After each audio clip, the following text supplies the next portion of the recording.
പിതാവ് ഞാൻ ആകർഷിക്കപ്പെടാതെ ഇവിടെ വരാൻ സാധിക്കുമെന്ന്. ഞാനിവിടെ 2.5 വർഷം മുമ്പ് ധ്യാനം കൂടി പോയ വ്യക്തിയാണ്. അത് ഞാനും എൻ്റെ ഹസ്ബൻഡും എൻ്റെ മൂത്ത കുഞ്ഞുങ്ങളുമായിട്ടാണ് ഇവിടെ വന്ന് ആദ്യമായിട്ട് ധ്യാനം കൂടുന്നത്. ഈ ധ്യാനകേന്ദ്രത്തെ പറ്റിയൊന്നും എനിക്ക് യാതൊരു അറിവുമില്ലായിരുന്നു. ഞാനിങ്ങനെ ധ്യാനകേന്ദ്രം തട്ടി അട്ടപ്പാടിയിൽ പോയി. അവിടെ ചെന്നപ്പോഴാണ് ഇവിടെ ഇങ്ങനെ ഒരു ധ്യാനകേന്ദ്രമുണ്ടെന്ന് അവിടുത്തെ അച്ഛൻ പറഞ്ഞു കേട്ടാണ് ഞാൻ അറിയുന്നത്. ഇത്രയും അടുത്ത് ഞാൻ താമസിക്കുന്ന എൻ്റെ പേര് വിനീത. ഞാൻ വടക്കേപ്പാടം താമസിക്കുന്നു. അവിടെ അത്ര അടുത്താണ്. കല്യാണം കഴിച്ചിട്ട് 14 വർഷമായാലും എനിക്ക് ഇവിടുത്തെ ചുറ്റുപാടുകളെ പറ്റി ഒന്നും ഒരറിവില്ല. പക്ഷെ അധികം നാളുകളൊന്നും ഇങ്ങോട്ടൊന്നും വന്നിട്ടില്ല. അപ്പോൾ ദൈവമേ ഇത്രയും അടുത്ത് ഇങ്ങനെ ഒരു ആരെ ഇരുന്നിട്ട് ഞാൻ എന്താ ഇങ്ങോട്ടൊന്നും എനിക്ക് വരാൻ സാധിക്കാനില്ലെന്നോ. അങ്ങനെ 2.5 വർഷം മുമ്പ് ഞാൻ ഇവിടെ ധ്യാനം കൂടി പോന്നു. അത് കഴിഞ്ഞപ്പം അനുഗ്രഹങ്ങൾ തമ്പാൻ തന്ന അനുഗ്രഹങ്ങൾ പറയാനായിട്ട് ഞാൻ എൻ്റെ ഹസ്ബൻഡിനോട് പറഞ്ഞു. ഇതിനിടയ്ക്ക് 3-4 തവണ വെക്കേഷനായിട്ട് ഇവിടെ വന്നു ഒക്കെ 30-40 ദിവസത്തെ അവധിക്ക് തന്നെയാണ്. അന്നേരം നമുക്കിവിടെ പോകാം. അവിടുന്ന് തീരുമാനിക്കും. ഞങ്ങൾ രണ്ടുപേരും ഞാൻ സൗദി അറേബ്യയിൽ മിലിറ്ററി ഹോസ്പിറ്റലിൽ വർക്ക് ചെയ്യുന്നു.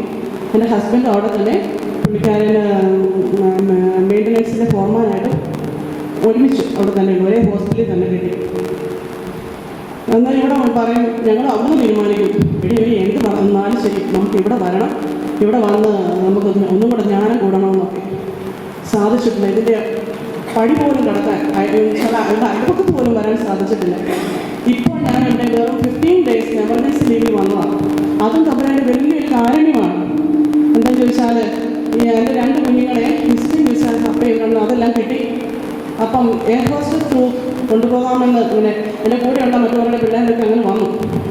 നിങ്ങൾക്ക് കേൾക്കണം, ഒരാഴ്ചക്കുള്ളിൽ ആ നിയമം മാറി. ഞാനിപ്പോൾ വരെന്നുള്ള രീതിയിൽ റെഡിയായിട്ട് എഴുന്നപ്പോഴത്തേക്കും ഏജൻറ്റ് ത്രൂ ആയിരുന്നു. ഏജൻറ്റ് പറയാണ് വിസ ആര് ത്രൂ അപ്ലൈ ചെയ്തോ ആ വ്യക്തി ഇവിടെ വരണം.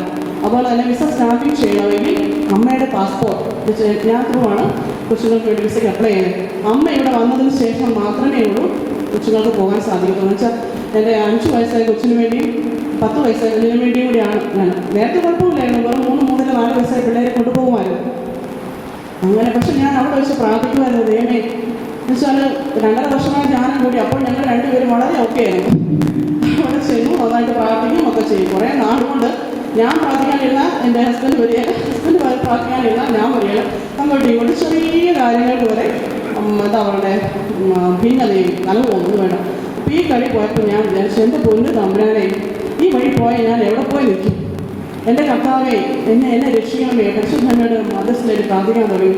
എന്നെ രക്ഷിക്കണമേ, ഈ ബന്ധനത്തിലും എന്നെ രക്ഷിക്കണം, എനിക്കൊരു മോചനം തരണം, എനിക്കൊരു ധ്യാനം കൂടെ ഇങ്ങനെ സമർപ്പിച്ച് പ്രാർത്ഥിക്കാൻ ഒരു കാര്യമുണ്ടായിരുന്നു. ഞാൻ എൻ്റെ ഹസ്ബൻഡ് കൂടെ എല്ലാ ആദ്യ വെള്ളിയാഴ്ചകളിലും ശാലോമിൽ അവിടെ മറ്റൊന്നുമില്ലല്ലോ, അതിനെ കേൾക്കാനോ അങ്ങനെയുള്ള യാതൊരു സൗകര്യങ്ങളുമില്ല.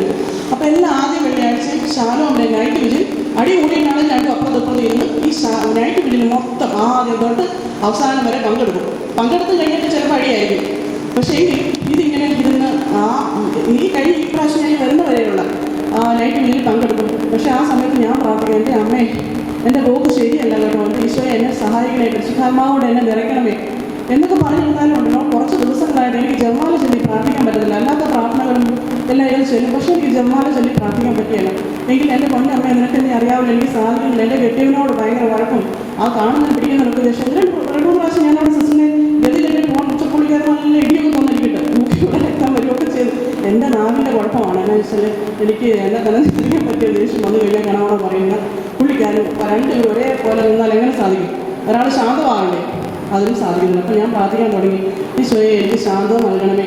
എൻ്റെ പേര് വിനീത എന്നാണല്ലോ, ഞാൻ ശാന്തശീലനും വിനീത ഹൃദയമാകുകയാണ്. നിങ്ങൾ എൻ്റെ മുഖം വഹിക്കുകയും എന്നിൽ നിന്ന് പഠിക്കുകയും ചെയ്യുമെന്ന് പറഞ്ഞാൽ ആ തമ്പുരാൻ്റെ വചനം കർത്താവേ ആ അഭിഷേകം എനിക്ക് നൽകണമേ, വിനീതമായൊരു ഹൃദയം എനിക്ക് നൽകണമേ എന്നിങ്ങനെയൊക്കെ പറഞ്ഞ് പ്രാർത്ഥന തുടങ്ങി. അങ്ങനെയാണ് തമ്പുരാൻ എന്നെ ഇവിടെ എത്തിക്കുന്നത്. 15 days വന്നു. ഞാൻ 20-ാം തീയതി വന്നു, 23-ാം തീയതിയുടെ ധ്യാനത്തിന് കൂടി. ഇപ്പം ഈ 2-ാം തീയതി തിരിച്ചും പോകണം.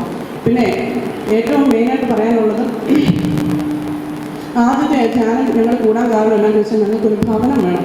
ഒരു വീടുള്ളതാണെങ്കിലും വെളിമിച്ച് പോയാൽ എൻ്റെ അമ്മച്ച് പറയും, ഇനി മഴ വരുമ്പോഴത്തേക്ക് അവിടെ മുഴുവൻ ബക്കറ്റിനകത്ത് വെള്ളം എടുക്കുന്നു. വിദേശത്ത് ഞങ്ങൾ കുറേ നാളുകൾ ഉണ്ടായിരുന്നതാണ്, എന്നിട്ട് ഒരു ഭവനം നിർമ്മിക്കാൻ സാധിച്ചില്ല. അപ്പം ഞാൻ പറഞ്ഞു നമുക്ക് 2 പേർക്ക് ഇവിടെ വന്ന് ധ്യാനം കൂടാൻ. തമ്പുരാൻ എന്താ പറയുന്നത് എന്ന് വെച്ചാൽ എൻ്റെ മെയിൻ ഞാൻ അങ്ങനെ ചിന്തിക്കാൻ കാരണം എന്താണെന്ന് വെച്ചാൽ ആ വീട്ടിൽ വെള്ളമില്ല. ജനുവരി ആകുമ്പോഴത്തേക്ക് വെള്ളം തീരും. ഞാൻ പറഞ്ഞു അങ്ങനെ വെള്ളമില്ലാത്ത സ്ഥലത്ത് കൊണ്ട് വീട് കൊണ്ടിട്ട് എന്നാ ചെയ്യാനാണ്? അങ്ങനെയാണ് ഇവിടെ വരുന്നത്. എന്തായാലും നമ്മുടെ അടുത്ത് നിന്ന് പ്രാർത്ഥിച്ച് കഴിഞ്ഞിട്ട് നമുക്ക് തീരുമാനം എടുക്കാം എന്ന് പറഞ്ഞ ഹസ്ബൻഡിനെ കൂട്ടി അങ്ങനെ 2 വർഷം മുമ്പ് ഞാനിതിന് വരുന്നു. ഇവിടെ വന്ന് പ്രാർത്ഥിച്ച് കഴിഞ്ഞിട്ട് സിസ്റ്ററായിട്ട് കൗൺസിലിങ്ങിന് പോയി. സിസ്റ്റർ പറയും, നിന്നോട് ആരാ പറഞ്ഞു അവിടെ വെള്ളം ഇടുന്നു? എടി അവിടെ വെള്ളം ഉണ്ടെടി എന്ന് പറഞ്ഞു.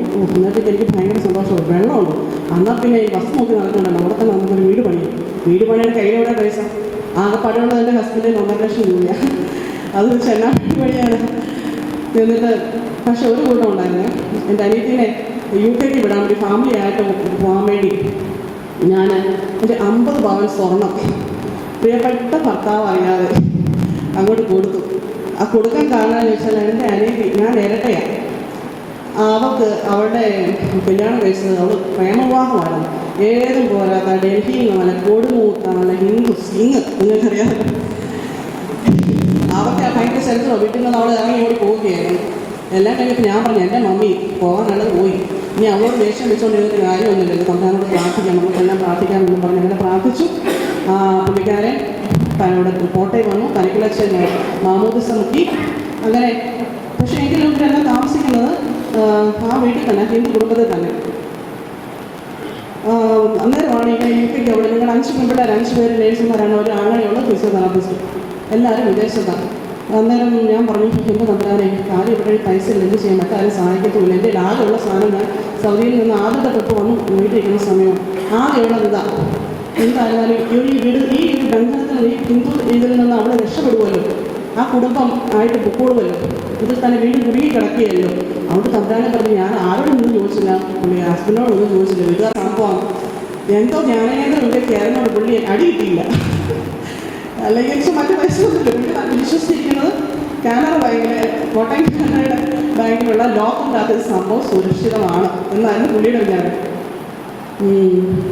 എന്തായാലും ഇന്ന് പ്രാർത്ഥിച്ചു കഴിഞ്ഞപ്പോൾ സിസ്റ്റർ പറഞ്ഞു, ധ്യാനത്തിൻ്റെ അവസാന ദിവസം നിങ്ങൾക്കത് കിട്ടും, നിങ്ങളൊരു കാരണം അവരെന്തായാലും എന്തോ കാരണം ഓരോ കാരണം മരിച്ചെന്ന് പറഞ്ഞ് UK നിന്നും ഡൽഹിയിൽ വന്നിട്ടുണ്ടായിരുന്നു. സിസ്റ്റർ പറയുകയാണ്, പ്രാർത്ഥിച്ചപ്പോൾ ഇന്ന് പോകും, നിങ്ങൾ ഇന്ന് പോവുകയാണെങ്കിൽ ആ സാധനം നിങ്ങളെ കിട്ടും, നാളെ നിങ്ങൾ പോയാൽ അത് ഉണ്ടാവില്ല, കിട്ടത്തില്ല എന്ന് പറയും. അവർ തരാമെന്നൊക്കെ ഞങ്ങൾ ധ്യാനത്തിൽ പോകുന്ന മുമ്പ് പറഞ്ഞു, എന്തായാലും തമ്പുരാനെ അടുത്ത് വന്നിട്ട് പോകാമെന്നുള്ള പ്ലാനിലായിരുന്നു ഞങ്ങൾ വന്നേ. അപ്പോൾ സിസ്റ്റർ പറയുന്നത്, ഇന്നത്തെ അവസാന ദിവസം വെള്ളിയാഴ്ച, ഇന്ന് നിങ്ങൾ പോവുക ഇവിടെ നിന്ന്, നാളെ പോയാൽ കിട്ടത്തില്ല. അപ്പോൾ ആ ഇട്ട ഡ്രസ്സോ എന്ത് ഡ്രസ്സൊന്നും എനിക്കറിയാൻ പറ്റില്ല. ഉടനെ തന്നെ ഫ്ലൈറ്റ് ടിക്കറ്റ് ആരോ വഴി ചെയ്തു പോയി. അവിടെ ചെന്നപ്പോഴാണ് അറിയണേ, നാളെ എന്ന് പറഞ്ഞൊരു ദിവസമുണ്ടെങ്കിൽ അവർ പറക്കുക, UK പോവുക. അപ്പോൾ എന്തായിരുന്നാലും തമ്പുരാൻ്റെ വലിയ കാരണയും കൊണ്ട് അത് അവർ എനിക്ക് അതേപോലെ തന്നെ 50 പോകാനായിട്ട് തന്നെ തിരിച്ചു കിട്ടി. അങ്ങനെ ആ വീട് പണി ആരംഭിച്ചപ്പോൾ ഞങ്ങൾ രണ്ടുപേരും ഒരുമിച്ചിരുന്ന് പ്രാർത്ഥിക്കും. എല്ലാം ഭംഗിയായിട്ട് നടന്നു, വെള്ളമുണ്ട്. അതിനുശേഷം ഇപ്പം വീട്ടിൽ കയറി താമസിക്കുകയും ചെയ്തു. അതൊന്ന് എല്ലാം നടന്നു ഭംഗിയായിട്ട് തമ്പുരാനെ നന്ദി. പിന്നെ എനിക്ക് പറയാനുള്ളതെന്ന് ചോദിച്ചു കഴിഞ്ഞാൽ, നിങ്ങൾ നിസ്സാരമായിട്ട് കാണാമല്ലോ, ഇവിടെ സിസ്റ്റർ കൗൺസിലിങ്ങിൽ കൂടിയാണെങ്കിലും എന്തായിരുന്നാലും ഇവിടെ നമ്മുടെ സിസ്റ്റർ പറയുന്ന ഓരോ കാര്യങ്ങളും അത് എന്ന് പറഞ്ഞാൽ അത് തമ്പുരാൻ്റെ പരിശുദ്ധാത്മാവിൻ്റെ അഭിഷേകം കൊണ്ട് പറയുന്നതാണ്. ആരെയും ഒന്നും പറയുന്നില്ല. ഒരു നിസ്സാര കാര്യം ഞാൻ പറയാം. എനിക്ക് വെറുതെ ഒരു ആങ്ങളേ ഉള്ളൂ. ആ ആങ്ങളെ സിസ്റ്ററിൻ്റെ അടുത്തൂടെ വന്നിരുന്നു. ഇളയ ആങ്ങൾക്ക് ഞാനാണ് ഏറ്റവും മൂത്തത്. കൗൺസിലിംഗ് നടന്ന സമയത്ത് അന്ന് എന്നോട് സിസ്റ്റർ വയ്ക്കും, ഇതിൻ്റെ ആങ്ങളെയുമായിട്ട് എന്നാണ് ഈ പ്രശ്നം? അന്നേരം ഭയങ്കര സ്നേഹത്തിലിരിക്കുക, ഒട്ടിയിരിക്കുക. പക്ഷെ അവൻ പറഞ്ഞാൽ അമ്മയെന്ന് പറയാം, അമ്മയുടെ സ്ഥാനമാണ് ഇങ്ങോട്ടാ ഇരുന്നത്. സിസ്റ്റർ എനിക്ക് അറിയാൻ പാടില്ലോ, ആങ്ങളെയായിട്ട് വളരെ സ്നേഹത്തിനാണല്ലോ, എനിക്കൊന്നും അറിയാൻ പാടില്ലോ. അപ്പം നിങ്ങൾക്കറിയാമോ, ഞാനിവിടെ ധ്യാനത്തിൽ വരുന്ന സമയത്ത് 6-7 മാസമായി ഒരു ചെറിയ കാര്യം പറഞ്ഞ് പിണങ്ങി സംസാരിക്കാറില്ല. അവരെന്നോട് പറഞ്ഞു, എൻ്റെ വീടിൻ്റെ നിഴലടിക്കുന്നിടത്ത് പോലും കയറാൻ വേണ്ടിയെന്ന് പറഞ്ഞു അറിയോ. അന്ന് സിസ്റ്റർ പറഞ്ഞു അന്നിരിക്കാം. പക്ഷേ അണ്ണാവിൻ്റെ നിറം ഉണ്ടായിരുന്നെങ്കിൽ എന്തായിരുന്നാലും സിസ്റ്റർ പറഞ്ഞതല്ലേ, പരിശുദ്ധാത്മാവിനെ വിചാരിച്ച് പറഞ്ഞതല്ലേ എന്നോർത്ത് ഞാൻ എൻ്റെ സഹോദരന് വേണ്ടി പ്രാർത്ഥിക്കുകയും ചുമ്മാ പ്രാർത്ഥിച്ചുകൊണ്ടിരുന്നേ. ഇപ്പം ഞങ്ങൾ രണ്ടുപേരും മിണ്ടത്തുമില്ല, ഒന്നുമില്ല. അങ്ങനെ ഭയങ്കര ഇതിൽ കഴിയും. ക്ഷമ ചോദിക്കണം തമ്പുരാൻ തോന്നുന്നു. തമ്പുരാൻ ഇത്ര ചെറുതായി നമ്മൾ അപ്പത്തിൻ്റെ രൂപത്തിലുണ്ടെങ്കിൽ അത് വെറും ഇതായിട്ടുള്ള ഞാൻ ക്ഷമ ചോദിക്കാൻ വേണ്ടി എന്തെങ്കിലും ഇപ്പോഴുള്ള ആവശ്യമുണ്ടോ? അത് അങ്ങനെയാണ്. അതുകൊണ്ട് ഇവിടെ പറയുന്ന കാര്യങ്ങൾ അഭിഷക്തരിലൂടെ ഏതെങ്കിലും പറയുന്ന കാര്യങ്ങൾ ഒന്നും നിസ്സാരമായിട്ട് കാണുകയോ അത് അവഗണിക്കുകയോ ചെയ്യരുത്. വെച്ചാൽ അത് വളരെ സത്യമാണ്. നിങ്ങൾക്ക് കളിയാക്കി പോകാം. ഇപ്പോൾ താമസിക്കുന്ന ഈ അക്കോമഡേഷൻ, ഈ ബിൽഡിംഗ് മെയിൻ്റനൻസ് വർക്കിന് റീകൺസ്ട്രക്ഷൻ വേണ്ടി കൊടുക്കുകയാണ്. എന്നിട്ട് അവിടെ മിലിറ്ററി സ്റ്റാഫിനെ, മിലിറ്ററി എംപ്ലോയീസ്, അവിടെയുള്ള മിലിറ്ററി സ്റ്റുഡൻസ് ഉണ്ട്, അവർ താമസിപ്പിക്കാൻ പോവുകയാണ്. നിങ്ങൾക്ക് ഇഷ്ടമുള്ള നേരത്തെ നിങ്ങൾ താമസിക്കുന്നത് പോലെ നിങ്ങൾക്ക് ഇഷ്ടമുള്ള സിംഗിൾ അക്കോമഡേഷനിലേക്ക് നിങ്ങൾക്ക് പോകാം എന്നോട് പറയാം. ഞാൻ ചന്തത്തടിച്ച് വിളിച്ച് പരിശുദ്ധ അമ്മയുടെ മുന്നിൽ, അന്ന് ഞങ്ങൾ രണ്ടും ഒരുമിച്ച് പ്രാർത്ഥന സമയമാണ്, ഇന്ന് പ്രാർത്ഥന തുടങ്ങി. എൻ്റെ പരിശുദ്ധ അമ്മയെ കാണാതെ നീ അത്ഭുതം പ്രവർത്തിച്ചതുപോലെ ഞങ്ങളുടെ കുടുംബജീവിതത്തിലും ഞങ്ങളുടെ ഈ കുടുംബത്തിലും ഈ പ്രശ്നത്തിൽ നീ ഇടപെടണമേ, തമ്പുരാൻ്റെ സ്ഥലത്തിൽ അവിടുത്തെ തിരുക്കുമാരനോട് നീ ഞങ്ങൾക്ക് വേണ്ടി മധ്യസ്ഥ അപേക്ഷിക്കണമേ എന്ന് പറഞ്ഞു. 10 ദിവസമാണ് തന്നിരിക്കുന്നത്. ഈ 10 ദിവസം പെട്ടെന്നുണ്ടായ തീരുമാനം. അവരെന്ത് പറഞ്ഞാൽ അങ്ങനെയാണെന്ന് വെച്ചാൽ അവിടെ മിലിറ്ററി ഹോസ്പിറ്റലാണ്, എന്ത് സംഭവിച്ചാലും അവർ പറയാൻ അപ്പോഴും നമുക്ക് പോയേ പറ്റും. ഞങ്ങൾ സിംഗിൾ സ്റ്റാറ്റസിലുള്ളവരാണ്, ഫാമിലി സ്റ്റാറ്റസ് അല്ല. അപ്പോൾ ഫാമിലി സ്റ്റാറ്റസിൽ ഉള്ളവർക്ക് വേണ്ടി മാത്രമാണ് യഥാർത്ഥത്തിൽ അക്കോമഡേഷൻ ഉള്ളത്. പക്ഷേ സിംഗിൾ സ്റ്റാറ്റസിൽ വന്നവർക്ക് അവർ ഒരു ഹസ്ബൻഡ് വൈഫ് അവിടെ ജോലി ചെയ്യുന്നുണ്ടെങ്കിൽ ഒരു ചെറിയൊരു കൺസൾട്ടേഷൻ ചെയ്യുമെന്ന് മാത്രമേ ഉള്ളൂ. അങ്ങനെ വന്നു. ഞാനിന്ന് പ്രാർത്ഥിച്ചു. ഞങ്ങൾ രണ്ടുപേരോട് ഇരുന്ന് വളരെ ശക്തമായിട്ട് ജപമാല ചൊല്ലി, പരിശുദ്ധ അമ്മേ ഇതിൽ നീ മധ്യസ്ഥം വഹിക്കണം തമ്പുരാന്റെ സാന്നിധ്യത്തിൽ എന്ന് പറഞ്ഞ് പ്രാർത്ഥിച്ചു. ഒരു 4-ാമത്തെ ദിവസം നിങ്ങളോട് പറയുകയാണ്, നിങ്ങൾക്ക് ഇവിടെ പോകേണ്ട ആവശ്യമില്ല, നിങ്ങൾ ഇവിടെ തന്നെ സ്റ്റേ ചെയ്തോളൂ എന്ന് പറഞ്ഞ് വലിയ വലിയ ഡോക്ടേഴ്സ്, ഫാമിലി അക്കോമഡേഷനോടുകൂടി വന്നിരിക്കുന്ന വലിയ വലിയ കൺസൾട്ടന്മാരും അങ്ങനെയുള്ള എല്ലാവരും നമ്മുടെ ബിൽഡിംഗ് അത് കൊടുക്കാൻ വേണ്ടി പറയുകയും അവരെ ഒഴിക്കുകയും ചെയ്തു. അവർ മറ്റു പല സ്ഥലങ്ങളിലേക്ക് പോയി. ഞങ്ങൾ ഇതുവരെ ഇപ്പം അങ്ങനെ ഇപ്പോൾ ഒരു 2-3 വർഷത്തോളം ആകുന്നു. അതിനെപ്പറ്റി ഒരു ഇതുമില്ല. ഞങ്ങൾ ആ സെയിം ബിൽഡിങ്ങിൽ തന്നെ ഞങ്ങളിപ്പോൾ താമസിക്കുകയും ചെയ്യുന്നു. യേശുവേ സ്തോത്രം. ആ ദശാംശം കൊടുത്തുകൊണ്ട് തമ്പുരാൻ പറഞ്ഞതുപോലെ 7 ഇരട്ടി വർദ്ധിപ്പിച്ച് നിങ്ങൾക്ക് തരും എന്ന് പറഞ്ഞ ആ തമ്പുരാൻ്റെ വചനം മാത്രമേ സത്യമുള്ളൂ. മനുഷ്യൻ പറയുന്നതെല്ലാം ഇന്ന് പറഞ്ഞ് നാളെ പറയുകയാണ്. ആ തമ്പുരാൻ്റെ ആ വചനം വളരെ വളരെ സത്യമാണ്. ഇന്ന് ഞാൻ മേടിക്കുന്ന ശമ്പളം 1.25 ലക്ഷം രൂപയാണ്. ഞാൻ അവിടെ ജോലിക്ക് കയറുമ്പോൾ എൻ്റെ ശമ്പളം വെറും 30,000 രൂപ. ആ തമ്പുരാനെ ഞാൻ കൊടുത്തുകൊണ്ടിരുന്നു. ഇടയ്ക്ക് ഏതെങ്കിലും ഒരു തവണ ഞാൻ അത് നിർത്തിയോ അല്ലെങ്കിൽ കൊടുക്കാതെയോ അങ്ങനെ വന്നു കഴിഞ്ഞാൽ, എന്ന് വെച്ചാൽ തമ്പുരാനെ പരീക്ഷിക്കലാണല്ലോ നമ്മൾ കൊടുക്കാതിരുന്നു കഴിഞ്ഞാൽ, അന്ന് അവിടെ അവൻ്റെ ഇരട്ടിയായിട്ട് എങ്ങനെയെങ്കിലും പോകും. അപ്പോൾ ഞാൻ പറയുകയാണ്, അന്ന് കൊടുത്താൽ 30,000 രൂപ 3 വർഷം അപ്പോൾ 4 വർഷത്തോട് കയറുന്നുള്ളൂ. വെറും 30,000 രൂപ ശമ്പളം. ഞാൻ ശമ്പളം നോക്കിയല്ല പോയി, 2 പേർക്ക് ഒരുമിച്ചൊന്നിൽ ഒരു സ്ഥലത്ത് ഉണ്ടാകുവാൻ എന്നാണ് ഇതിൽ ഞാൻ പോയതാണ്. പക്ഷേ ആ 30,000 രൂപയുടെ സ്ഥാനത്ത് ഞാൻ 1.25 ലക്ഷം രൂപ മാസ ശമ്പളം പറഞ്ഞു. അതുകൊണ്ട് ദശാംശം കൊടുക്കുന്നതിന് പറ്റി എൻ്റെ കർത്താവ് പല ആവശ്യങ്ങളുണ്ടല്ലോ എന്ന് കരുതി നിങ്ങൾ മാറ്റി വെക്കരുത്. നിങ്ങളത് കൊടുത്ത് നോക്കുക. തമ്പുരാൻ പറഞ്ഞു നിങ്ങൾ അതിനെ പരീക്ഷിച്ച് നോക്കാനാണ് പറയുന്നത്. ആ പരീക്ഷ തമ്പുരാനല്ലേ പറയുന്നത്, സത്യമല്ലേ പറയുന്നത്. സത്യം മാത്രമായ ദൈവം വചനത്തിലൂടെ പറയുമ്പോൾ ചുമ്മാ അത് പരീക്ഷിച്ച് നോക്കും. നിങ്ങൾക്കത് ബോധ്യപ്പെട്ട് നിങ്ങളുടെ ജീവിതത്തിൽ ഉടൻ തന്നെ ദൈവം അത് തരും. ആ സെക്കൻഡിനുള്ളിൽ ദൈവം പ്രവർത്തിച്ചു അത് കൊടുത്തു. പരിശുദ്ധ അമ്മയുടെ സാന്നിധ്യത്തിൻ്റെ ദശാംശത്തിൻ്റെ ഗുണം അതൊക്കെ നമ്മൾ അറിഞ്ഞിരിക്കുന്നത് നല്ലതാണ്. നമ്മൾ കൊടുക്കും തോറും ദൈവം നമുക്ക് നൽകിടും. ഈശോയ്ക്ക് സ്തുതി. എൻ്റെ പേര് പ്രസന്ന മോഹൻ എന്നാണ്. ഞാൻ തിരുവനന്തപുരത്ത് നേറ്റിൻകരയിൽ നിന്ന് വന്നതാണ്. ഞാൻ ഈ ധ്യാന കേന്ദ്രത്തിൽ ആദ്യമായിട്ട് വരികയാണ്. എനിക്ക് കൗൺസിലിംഗ് നടത്തിയപ്പോൾ തന്നെ ഞാൻ വീട്ടിൽ നിന്ന് വരുമ്പോൾ വലിയ വിഷമത്തോടെയാണ് ഇവിടെ വന്നത്. പക്ഷേ കൗൺസിലിംഗ് ലഭിച്ചപ്പോൾ എൻ്റെ പകുതി വിഷമവും മാറി. ഞാനിപ്പോൾ സന്തോഷത്തോടു കൂടി തിരിച്ചു പോവുകയാണ്. ഈശോയ്ക്ക് നന്ദി. എൻ്റെ പേര് സ്ഥലം തൃശ്ശൂരാണ്.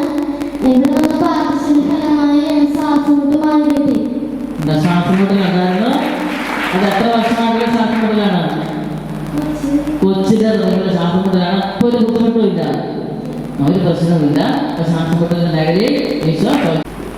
എൻ്റെ പേര് ശ്രീ. ഞാൻ CTC കോളേജിലാണ് വരുന്നത്. എനിക്ക് കുറേ നാളുകൊണ്ട് കഴുത്ത് വേദനയായിരുന്നു. ഇപ്പം ആരാധനയുടെ സമയത്ത് സ്തുതിച്ച് പ്രാർത്ഥിച്ചതിൻ്റെ ഫലമായി കഴുത്ത് വേദന മാറ്റി. ഈശോയെ മനുഷ്യ